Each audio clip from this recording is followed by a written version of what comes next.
অবদান কি জানেন? বলতে পারবেন? একটা মেয়ের সবচেয়ে বড় ভালোবাসা কি জিনিস জানেন? বিয়ের আগে তার বাবাকে। আর সেই জিনিসটা যদি পৃথিবীতে না থাকে তাহলে একটা মেয়ের কখনো থাকার বাঁচার মতো কোনো অপশন থাকে না। হ্যাঁ, মা থাকে, ভাই থাকে, বোন থাকে, কিন্তু তার অপশন না। একটা মেয়ের কাছে তার বাবাটা ইম্পর্টেন্ট। তার বাবা হলো তার বট গাছ বা গাছ নামে যে ছায়াটা থাকে না, সেটাই হলো জীবনে। বাবার জিনিসটা না আমার ভিতর থেকে আঁকানো চলে যাচ্ছিল। আমার বাবা মা কখন বাবা বলে ডাকতে পারিনি।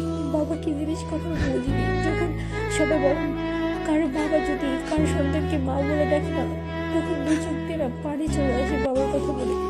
আমি সবকিছু ভুলে যেতে চেয়েছিলাম, শুধু একজন মানুষকে পেয়েছিলাম যে মানুষটা আমার জীবনে লয়াল ছিল, পারফেক্ট ছিল। সেই মানুষটা আজ অজুহাত দেখিয়ে চলে যাওয়ার গিয়েছে। সেই মানুষটাও আমাকে তার বাহানা করে চলে যাচ্ছে। আমি চেয়েছিলাম একজন মেয়ে তার বাবার থেকে দূরে চলে গেলেও তার লয়াল হাজবেন্ড তার জীবনে সবচেয়ে অর্থ থাকবে।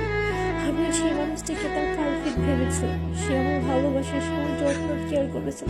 কিন্তু একটা জিনিস কি জানেন, কিছু মানুষ আসে অতিথি পাখির মতো, কয়েকদিনের জন্য আসে আবার কয়েকদিন মতো চলে যায়। সে ছিল অতিথি পাখি। তার ভালোবাসা, তার আকাঙ্ক্ষা সব দেখিয়ে সে এখন চলে গেছে নির্ভয়ে। সে ভেবেছিল সেই মানুষটা, কিন্তু এই মানুষগুলো না কিছু মানুষকে এতভাবে কাঁদায়, এতভাবে মায়া করে যায় যখন ভোলা যায় না। আমিও চেয়েছিলাম তার সাথে সারা জীবন কাটাতে, কিন্তু পারিনি, পারলাম না। আচ্ছা, বাবা জিনিসটা যে নাই না, সেই জিনিসটাকে তাকে পেয়ে ভুলে গেছিলাম। আমি কখনো আমার বাবাকে দেখিনি। আজকে মনে হচ্ছে বাবা আকাশের দিকে তাকিয়ে চিৎকার